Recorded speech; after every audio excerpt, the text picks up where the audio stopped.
The moment my brother's wife looked me in the eye at his wedding reception and said, some people just can't let go of being needed, I felt something shift inside me.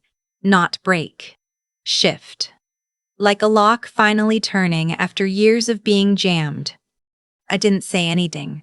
I picked up my phone, opened my banking app, and tapped 3 buttons. Then I set the phone face down on the table and smiled. 2 minutes later, my brother went pale. Let me back up. I'm 31 years old. I work in healthcare administration. Not glamorous, not the kind of job that gets brought up at family dinners unless someone needs something from me. I share a 2-bedroom apartment with my cat, Biscuit, and a collection of plants I've managed not to kill over 4 years, which I consider one of my greatest achievements. I drive a 9-year-old Subaru that runs fine. I meal prep on Sundays. I have a 401k and a small emergency fund I rebuilt twice from scratch. My life is not exciting, but it is mine.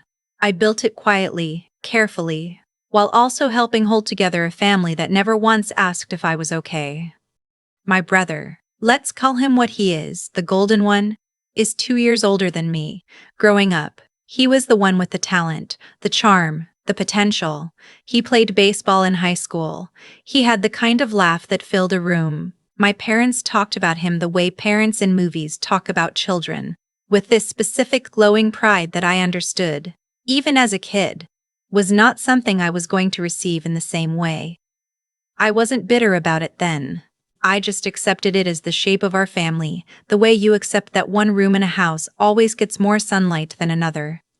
What I didn't fully understand until I was in my mid-20s was how that dynamic had quietly assigned me a role I never agreed to play.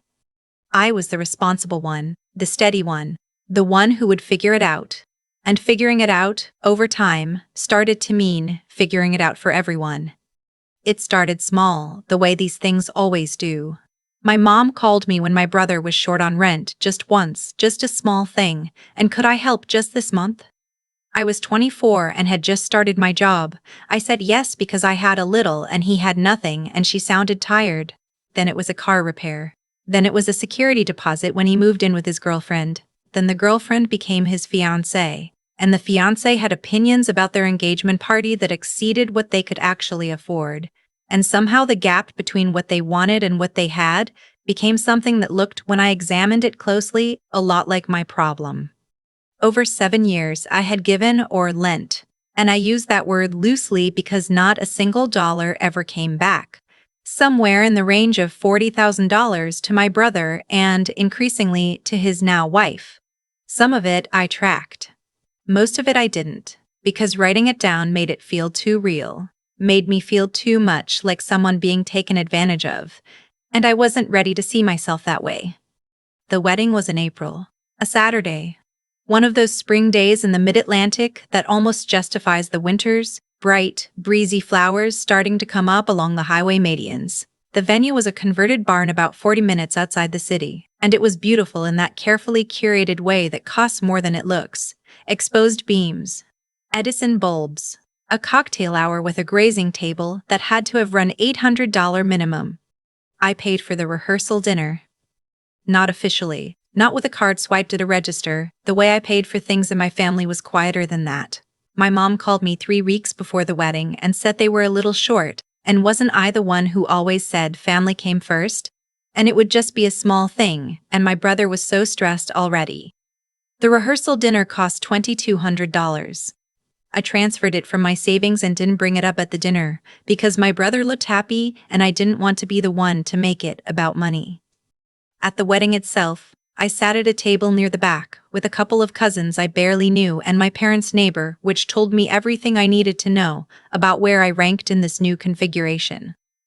My brother's wife had organized the seating. She was good at organizing, at arranging things in ways that communicated something without ever saying it out loud. Her name is, I'll just call her what my therapist eventually helped me see she was, someone who had learned very early that other people's resources were there to be managed. She was charming. I want to say that clearly because I think it matters. She was funny and warm, and she knew how to make you feel seen, right up until the moment she didn't need to anymore. I had liked her once.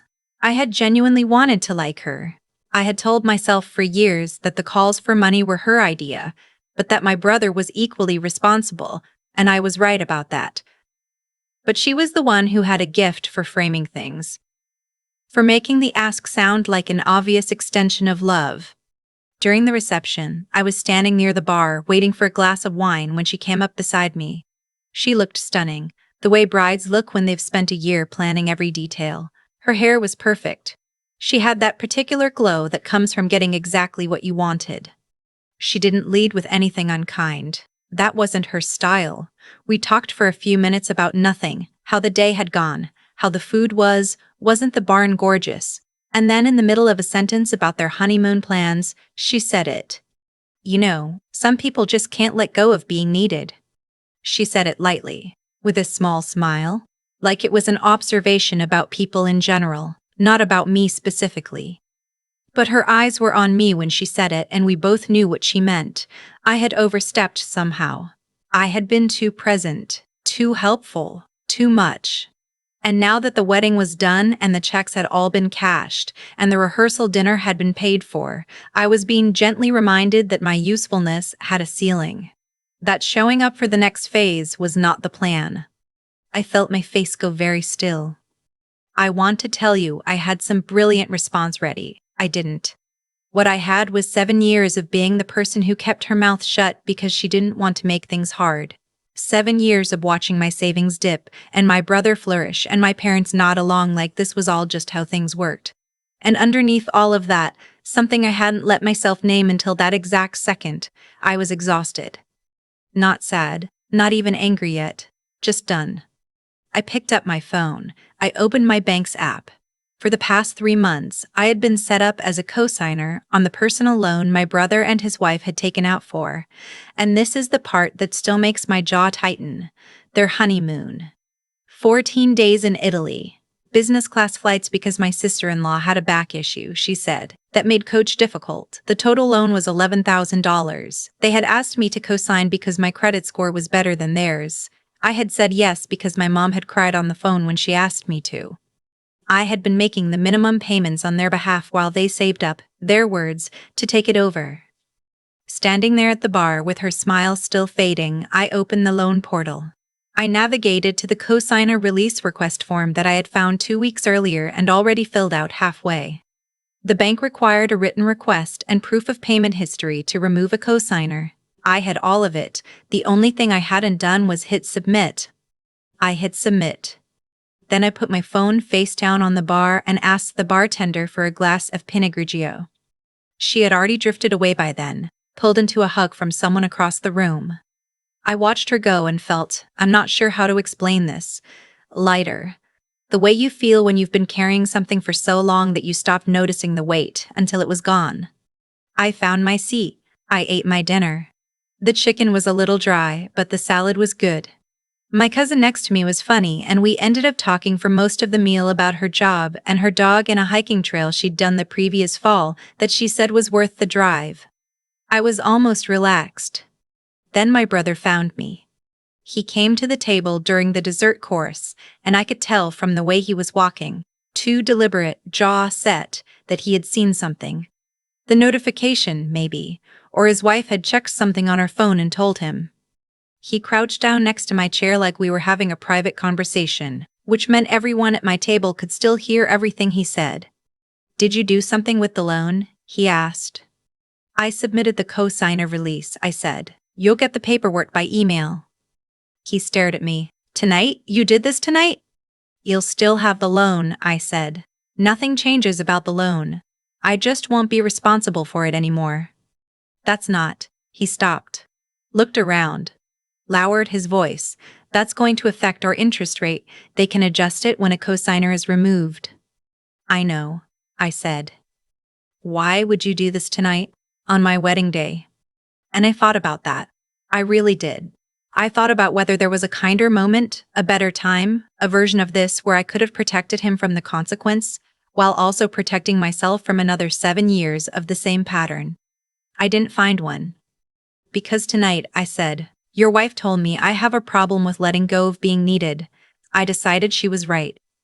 He opened his mouth, closed it. The account information is still on file, I said. The payments are auto-scheduled, you won't miss one as long as you have funds in the account. He stood up slowly. He looked at me like I was someone he was trying to recognize. I held his gaze and didn't fill the silence. He walked back to his table. My cousin, to her credit, looked at her plate and said nothing. But under the table she found my hand and gave it one quick squeeze, which I appreciated more than I could have said out loud. The rest of the reception passed the way those things do.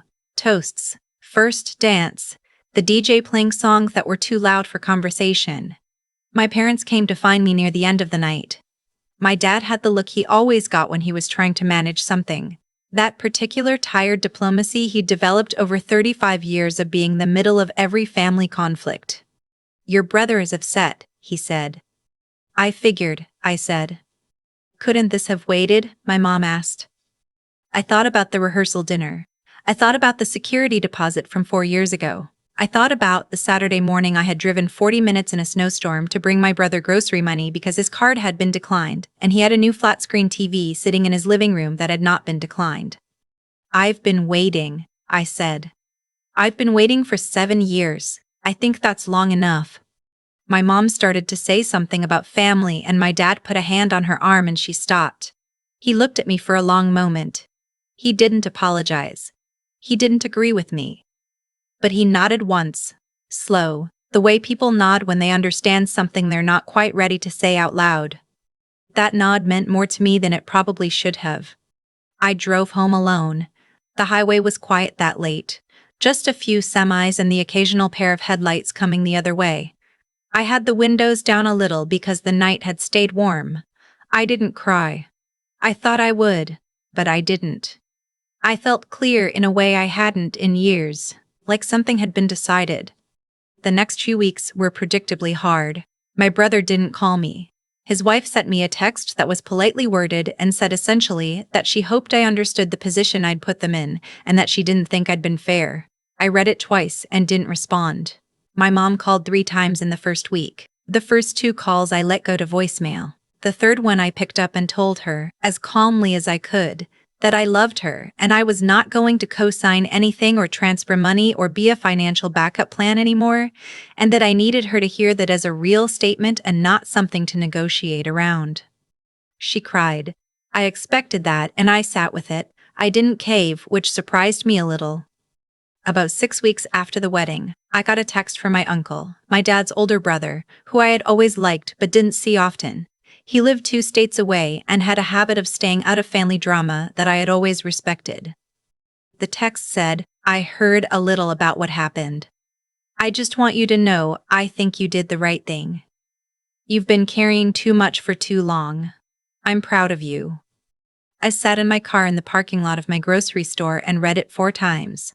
Then I cried, finally, not from sadness exactly, but from that particular kind of relief that comes when someone sees you accurately, when someone says the thing you needed to hear without you having to ask. I typed back, that means more than you know, thank you. He replied with a thumbs up and a coffee cup emoji, which was so perfectly him that I laughed. I've been in therapy for about 8 months now. My therapist has a very calm way of pointing out things I've been doing without realizing. Patterns, she calls them, the way I was trained to equate money with love and withdrawal with abandonment. We talk about where that came from. We talk about what it would look like to love my family and still have limits. Some days that feels possible. Some days it feels like a math problem I don't have enough information to solve. My brother and I are not close right now. I won't pretend that doesn't hurt, because it does. He's still my brother, and I love him in the complicated cellular way you love someone you grew up with. Someone who knows what your childhood bedroom smelled like and which parent you called when things went wrong. But I cannot keep paying for his life and pretending the cost isn't real. That version of love was making me smaller every year. I could feel it. My savings account has a number in it now that I don't have to subtract from every time a family call comes in. That sounds like a small thing. It isn't. Last month I booked a trip, just 4 days, a long weekend, somewhere I'd been saying I wanted to go for years. A cabin in the Smokies with a porch and a view and no cell service to speak of. I went alone. I brought 2 books and a good coffee, and I sat on that porch on the second morning and watched the fog come off the mountains and thought, I'm here. I'm actually here. I didn't think about anyone else's budget. I didn't check my phone for transfer requests. I just sat there and watched the fog move and felt for the first time in a long time like my life belonged entirely to me. I don't know what the next year looks like with my family. I know there will be more hard conversations. I know my mom will try again. I know my brother's feelings about me will have to work themselves out on their own timeline, not mine. I know there is no version of having boundaries that is painless, no clean way to stop being what people have come to rely on you being. But I also know this. I drove home from the Smokies on a Sunday evening with the windows down and a playlist I'd made myself and no one else's emergencies in my head. And when I got home and unlocked my apartment and Biscuit came to meet me at the door, loudly as he always does, deeply offended by my absence, I sat on the floor with him and thought, this is enough. This is enough. This is actually enough. I spent so long trying to earn my place at the table that I forgot I was allowed to just have one. I forgot that belonging somewhere doesn't have to cost you everything you've saved.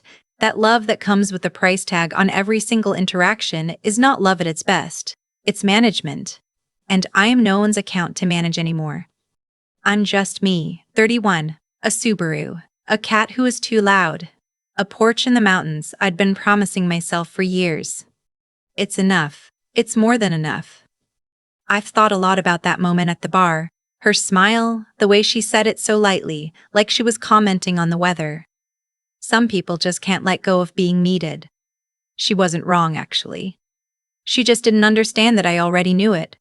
I'd known it for years. The problem was that knowing something and being ready to act on it are two completely different things, and for a long time I confused staying with loyalty and leaving with failure. What I understand now is that the consequences we live with are usually the ones we build, slowly, one small yes at a time. I didn't end up co-signing an $11,000 honeymoon loan because someone forced me. I ended up there because I had spent years teaching the people around me that my limits were negotiable. Every time I transferred money without being asked twice, every time I absorbed a cost to keep the peace, I was writing the same sentence over and over. It's okay. I'll handle it. And they believed me because I kept making it true. That's not a judgment. I did those things because I genuinely loved my family and because some part of me believed that if I was useful enough, I would also be valued enough. That's a very human equation and a very flawed one. Worth and usefulness are not the same thing. I had to lose about $40,000 and 7 years to learn that, which is an expensive lesson, but it's mine now and I won't be paying it again. What I did that night at the reception took 3 things I hadn't fully had at the same time before. It took knowing what was right, not for my brother, not for keeping the family comfortable, but for me, genuinely, in the way you know something when you stop arguing with yourself about it. It took being clear-eyed enough to see the pattern for what it was instead of what I'd been telling myself it was. And it took the willingness to do the hard thing in the hard moment even though my hands weren't steady, and my dad was somewhere in that barn, and my brother was about to look at me like I was a stranger. My uncle's text is still in my phone. I've read it probably 30 times, not because I need the validation, though I'd be lying if I said it didn't matter, but because it reminded me that being seen accurately by even one person is enough. You don't need a room full of people to agree with you. You need to agree with yourself, and then you need one person, somewhere, who tells you that what you saw was real. I'm still working on the rest. The boundaries with my mom. The silence from my brother. The grief of loving people who haven't changed and probably won't. That part isn't resolved. I don't think it will be for a while. But I drove home from the Smokies last month with nothing on my mind but the music and the road, and I thought, this is what it feels like when your life is actually yours. I think that's worth protecting. I think I'm worth protecting. It only took me 31 years to act like it,